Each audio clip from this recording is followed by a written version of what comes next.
Deltarune Chapters 3 and 4 gave us a lot of information about some of the largest mysteries in Deltarune, such as who Tenna is, why Mike is important, and a bunch of other things that were completely unknown just a couple months ago. And one of the more interesting things that these new chapters had to offer us was the grand reveal of the Knight, who despite making its first debut in this chapters is still a mystery to us, as we have no clue who exactly this thing is, and although some pretty convincing theories have been made saying the Knight is Carol or the Knight is December Holiday, one thing that I've personally been wondering about is not who the Knight is, but what it is. It seems like we've just been given more questions rather than actual answers as to who or what the Knight may be, but after a full month to think about it and piece together some clues, I think I may have finally found an answer to the question that's been on everyone's mind since the release. So before we begin, let me just say welcome to Epoch, your favorite place for everything indie game related, and let's talk about how Deltarune's Roaring Knight is actually a half-Titan.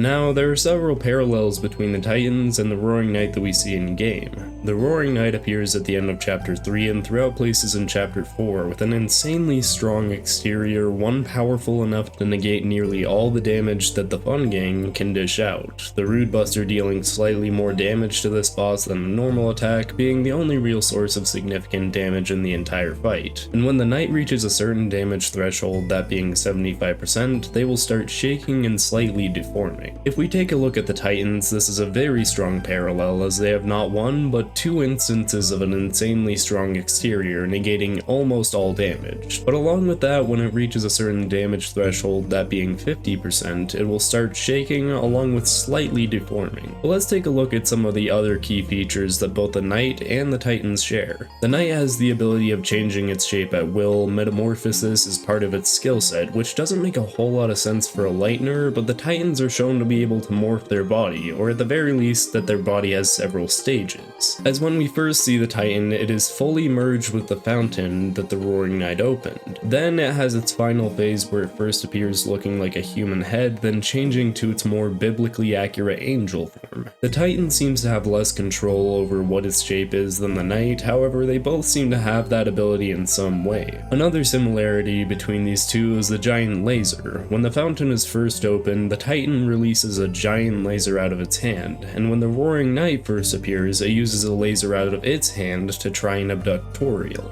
The last major similarity that we see the two sharing is mindlessness, as when we first find the Roaring Knight, it turns around drooling for some unknown reason. However, the Knight also seems to have a slight amount of consciousness, as it doesn't purely destroy everything around it, seeming to not attack Toriel and Undyne despite certainly having the capabilities to. And of course, the Titans are stated to be without consciousness by Ralze, beings that exist to purely destroy. However, I do have something that I want to say. Despite Ralze's claim of the Titans being creatures that only exist for destruction, I think a more fitting word would actually be devourers. In the fight against the Titan when it's past 50% health, we can see that the Titans absorb or devour the Titan spawn around it, using the fuel from the darkness surrounding it to continue living. Almost similar to V1 from Ultra Kill, which if you have no clue what I'm talking about, then I would definitely recommend playing that game, but Ultra Kill aside, let's talk about what all these parallels between the Knight and the Titans actually mean. Sure, the Knight and the Titans being somewhat similar is great, however, there are also several key differences that seem to show that the Knight can't be the same being as the Titan. For starters, the angel wings are completely absent in the Roaring Knight's design, a feature which seems to be so prominent in the Titan's design. The Titan has a star on its face along with eyes scattered across its body, and there are several abilities that the Titans have that the Roaring Knight doesn't, such as the ability to absorb Titan spawn, the ability to be banished, just like a fountain, and the final Hypergoner-esque attack of the Roaring Knight is absent in the Titan fight, so the Roaring Knight can't be the exact same being as the Titans are. And to that I would like to bring up the element types. The Roaring Knight is shown to have the Darkened Star element types, as the only big defense that we get against the Knight is in the form of the Shadow Mantle. And naturally, the Titan that we face in Chapter 4 also has the Darkened Star type elements. There are only two other battles that use the Star type element, that being Tenna with these star-shaped attacks and and Gerson with the star trail following the shell he hits. However, the dark element doesn't show up anywhere else in Deltarune besides the Roaring Knight and Titan fights, so it seems like all the evidence is pointing towards the Knight and the Titan being at the very least extremely similar beings, but a problem arises since the Knight is supposed to be a lightener, right? Well, in order to explain that, let's take a look at the potential Knight candidates real quick. Judging off the appearance of the Knight in Chapter 3, there are only a few real candidates for the Knight, as it is seen to have a weapon called the Black Shard, one which supposedly makes an appearance in the Light World when exploring the Holiday Manor's rooms, Asgore calling this weapon a Black Shard, so it seems like whoever the Knight is has to be linked to the Holiday family. And since the Knight has a very prominent set of antlers, it almost has to be someone from the Holiday family itself. Most people have ruled out Noelle as a candidate for the Knight, as we've already seen her in her Dark World form, which has a noticeable lack of roaring or dark blades. Mayor Holiday seems to be somewhat likely, as she could reasonably be at almost all of the places that the Knight is. However, the Chapter 4 appearance of her at the house is a little conflicting with the encounter with the Knight in the Chapter 4 Dark World. Rudy Holiday could possibly be all of the places that the Knight would have to be, although it is shown multiple times that Rudy is extremely sick, and even if he were faking, whoever worked at the hospital would probably comment that he kept going in and out of his room so frequently if he were the Knight. December Holiday has large amounts of evidence pointing to her being the Knight, such as the baseball bat-shaped sword that appears at the very beginning of the Knight fight, baseball being highly linked to December Holiday, the fact that the Knight turns into a baseball-looking object on several occasions, the fact that we see a sketch of a black knife in December's room, the name of the song that plays during the Knight fight being Black Knife, the fact that the Knight is said to have a blackened knife in the prophecy, and of course the largest piece of evidence being that December is likely lost in the Dark World somehow, all points to December being the most likely candidate for the Knight, which could explain why exactly the Knight seems to have so many attributes in common with the Titans. If December Holiday is lost in the Dark World somehow, then there must be a reason why that happened.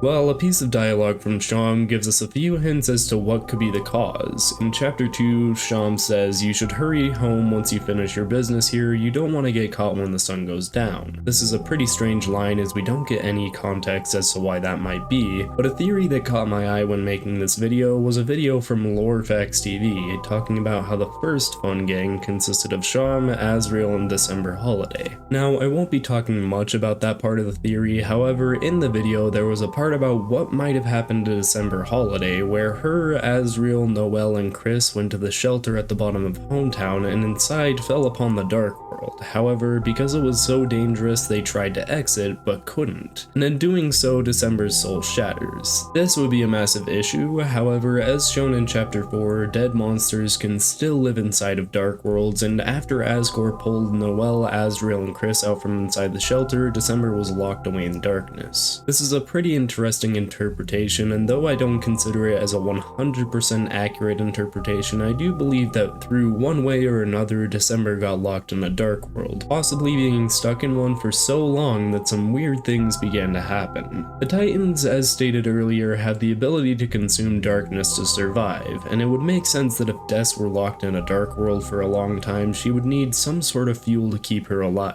especially if inside the shelter at the bottom of Hometown, as it is speculated that the Dark World inside there is a lot more dangerous than any of the other Dark Worlds that we've seen so far, so in order to survive, she probably would have to resort to eating some pretty strange Dark World objects. Over time, this along with prolonged exposure to the dark would probably do strange things to December's body, with a soul or without a soul. But what evidence do we have of this actually occurring in game? Well, in order to answer that, we're going to have to look at the Titan spawn and an unknown object in this darkened room. In this room behind the water fountain, you're able to see a strange outline of a plant. However, it's almost impossible to see the full thing at once, but when looking through the game's code, you can see that this plant looks much more like a cord of some kind, or some kind of twisting vines perhaps, which is pretty strange as it doesn't make a whole lot of sense as to why this plant exists, but I think I can give a pretty solid answer, that being it is consuming the darkness around it. Plants generally gather nutrients from the ground, and this plant being in the Dark World, like likely relies on darkness to survive, similar to the Titan spawn and the Titan itself.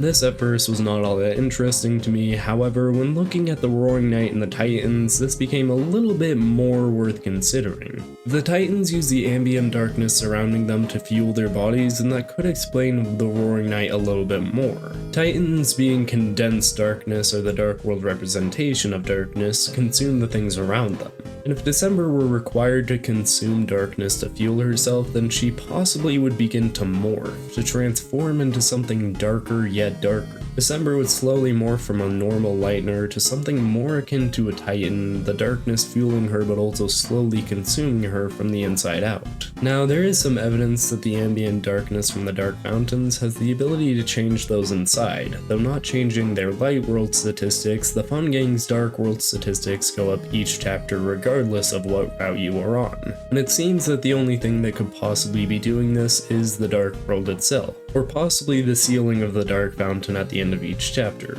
And this would align with how the Knight possibly received their power, the darkness slowly forming their body as they spent more time in the Dark World. So with that, let's state the final theory. December Holiday, by some means, got stuck in a dark world, most likely the one in the shelter at the bottom of Hometown. And over time, the ambient darkness around her morphed her body from a lightener into something more Titan-like, containing largely the same physical compositions along with the same elemental types, and slowly lost her consciousness, lost her sense of self, and became a lost girl in a dark place. The now empty shell of what it was, the Roaring Knight, began opening dark fountains as a way to fuel itself, to perpetuate its own existence, and eventually, after the events of the game, ends up in the world being consumed by darkness.